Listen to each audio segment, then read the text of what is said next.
ఇక frankly with Telakapalli కొనసాగిద్దాం. మనతో పాటుగా గెస్ట్ ఎడిటర్ తెలకపల్లి రవి గారు సిద్ధం. రవి గారు నమస్తే సార్. నమస్తే వర్మ సార్, విశాఖ విషాదం ఎవరి పాపం? పీపీపీ పరుగుల పాఠం, బలిపీఠంపై ఉక్కు ఫ్యాక్టరీ, కార్మికుల సంఘాలపై వైసీపీ ముద్ర. ఇవన్నీ నిజాన్ని నటించి 8 మంది విశాఖ ఉక్కు ఫ్యాక్టరీలో ప్రాణాలు కోల్పోవడం, అనేక మంది గాయపడటం, సజీవ దహనం. ప్రాణాలు కోల్పోవడం అంటే అగ్ని ప్రమాదం కాదు, మరుగుతున్న ఉక్కు. ఏదన్నా మరిగే ద్రవం ఎలా ఉంటుందో మనం ఊహించవచ్చు, కానీ మరుగుతున్న ఉక్కు అనేది వచ్చి వాళ్ళ మీద పడి వాళ్ళు ఇంక బొగ్గు కన్నా ఇదిగా వాళ్ళు మాడిపోయిన ఒక పరిస్థితి నిజంగా అత్యంత విషాదకరం.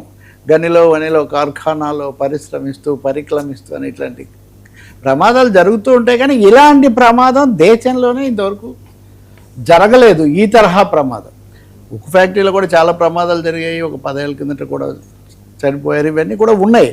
కానీ సమస్య ఏమంటే ఉక్కు ఫ్యాక్టరీని కాపాడుకోవటం, అది ప్రైవేటీకరించబడకుండా చూడటం, ఇదే ఒక పెద్ద ఉద్యమం చాలా ఏళ్ళ నుంచి నడుస్తుంటే ఇప్పుడు అంతకంతకు దాని పరిస్థితి దిగజారి భద్రత అనేది క్షీణించి ఇంతమంది అనూహ్యమైన రీతిలో మరణించటం అనేది చాలా విషాదమే కాదు, ఒక విధంగా ఆ బాధ చాలా పరాకాష్ఠకు చేరిన పరిస్థితి ఇక్కడ కనిపిస్తుంది.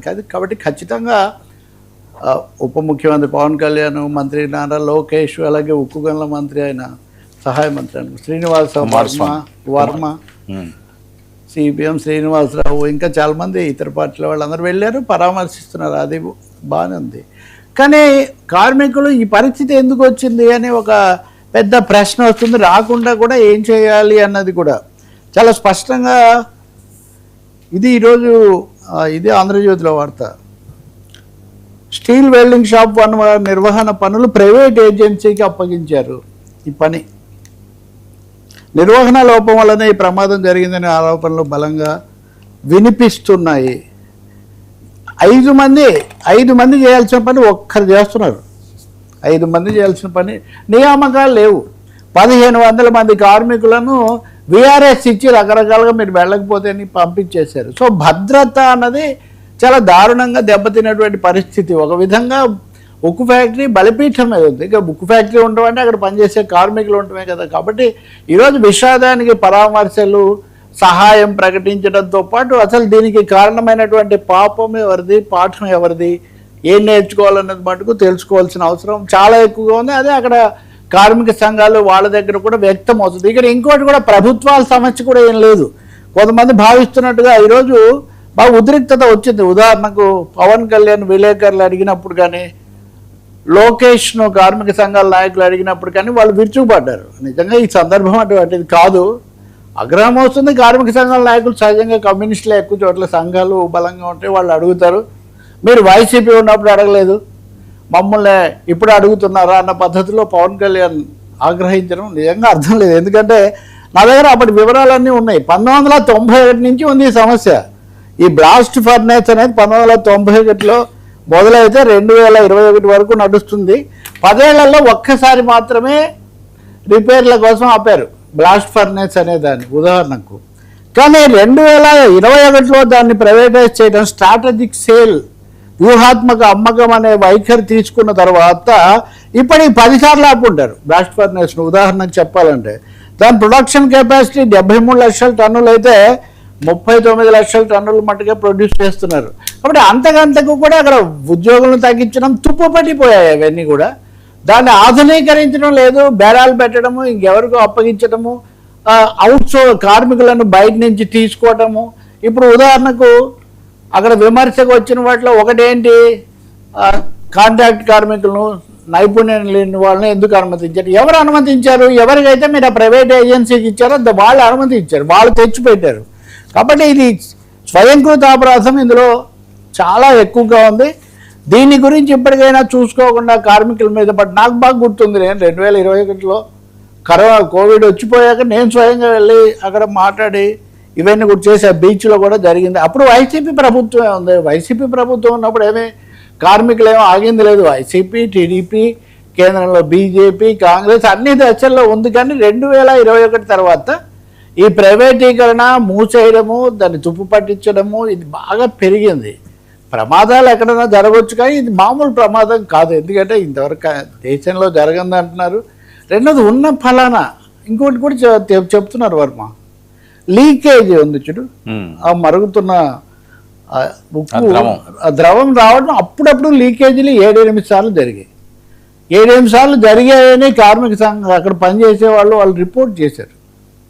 ఏదో అప్పటికప్పుడు బయట పెట్టడం అంటే అసలే ఏమన్నా అంటే మూతపడుతుందేమని భయం కార్మికులకు.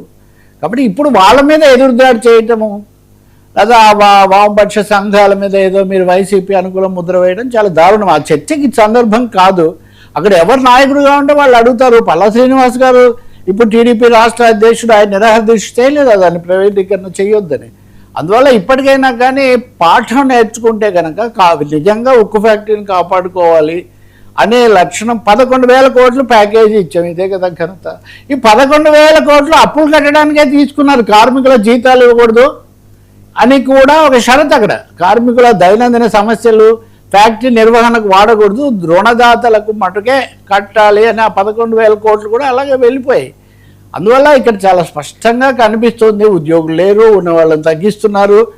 ఇప్పుడు ఈ ఉక్కుదానికి వాడిన రసాయన పదార్థాలు కూడా చౌకబారు వాడారు. సో అదేదో సామెత చెప్తారు కదా, ఇంకా దాని అంతకు అదే మూతపడే పరిస్థితి కల్పిద్దాము. ఇక్కడ భద్రత లేదు, ముందు బతికుంటే బలసాగు తినొచ్చు, ప్రాణాలకే ముప్పు అని కార్మికులకు వాళ్ళ కుటుంబాలకు ఆందోళన కలిగించే ఒక పరిస్థితి తీసుకొచ్చారు. ఇప్పుడు అవి ప్రశ్నిస్తే వాళ్ళ మీద ఆగ్రహించడము, ఒకవేళ ఒక మాట అటు ఇటుగా అనొచ్చు.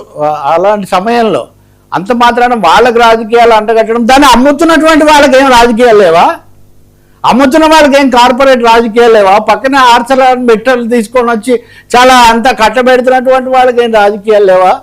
అందుకని ప్రాణాలు కోల్పోతున్న వాళ్ళు, రోజు ప్రాణాలు పణం పెట్టి పనిచేస్తున్న వాళ్ళ మీద నెపం పెట్టి ఎదురుదాడి చేయడం ఈ సందర్భంలో చాలా విచారకరమైన విషయం. పరామర్శ, సహాయపడడం, దాన్ని పునరుద్ధరణకు పునరుజ్జీవానికి ఏం చేయాలి అన్నది కీలకం తప్ప దీనికి ఏదో కార్మిక సంఘాల కారణం వాళ్ళు. నాకు తెలిసి ఇప్పుడు ఈ లెక్క కూడా ఉంది నా దగ్గర, మీకు ఇచ్చా చూడండి. ఇది 2023 నాటి నాకు వచ్చినటువంటిది, ఇది ఇప్పటిది కాదు. బుక్కులు వేసారు, ప్రతిసారి బుక్కులు వేసాం. ఎప్పుడు అంతకుముందు యూపీఏ ప్రభుత్వంలో ఉన్నప్పటి నుంచి ఇదంతా ఉంది. కానీ అలా దాన్ని క్రమంగా 2021 తర్వాత దాన్ని వేగం పెంచారు.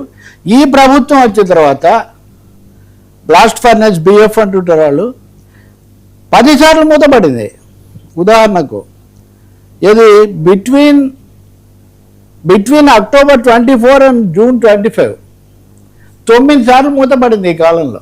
9 సార్లు అంటే ఏడాది కాలంలో. అంటే బ్లాస్ట్ ఫర్నెస్ మూత వేయడం అంటే బుక్ ఫ్యాక్టరీని ఇంకా వర్చువల్గా దానికి మంగళం పాఠమే. అందువల్లనే ఈ నిర్లక్ష్యము, లేకపోతే ఆ కాంట్రాక్టర్ల లాభార్జన దాహము, ప్రైవేటీకరణ పరుగులు, అన్నిటికంటే ముఖ్యంగా నియామకాలు చేయకపోవటము, భద్రతను గాలికి వదిలేయటం వల్ల ఇటువంటివి జరుగుతున్నాయి. జరిగింది అనుకొని కనీసం భవిష్యత్తులో అయినా పునరావృతం కాకూడదు. ఆంధ్ర రాష్ట్రానికి ప్రాణప్రదమైన ఉక్కు ఫ్యాక్టరీని కాపాడుకోవాలంటే ఇప్పుడు కొత్తగా గూగుల్ సెంటర్స్ వస్తున్నాయి, ఇంకా ఇవి వస్తున్నాయి అంటున్న ముందు ఉక్కు ఫ్యాక్టరీ కదా వీటన్నిటికీ పునాది. కాబట్టి దాని మీద దృష్టి పెట్టాల్సిన అవసరం చాలా ఎక్కువగా ఉంది. ఎదురుదాడి ఈ సమయంలో వాంఛనీయం కాదు. సరే, లోకేష్ అక్కడి నుంచి మాట్లాడుతున్నారు బాధితుల దగ్గర నుంచి, ఒకసారి చూద్దాం.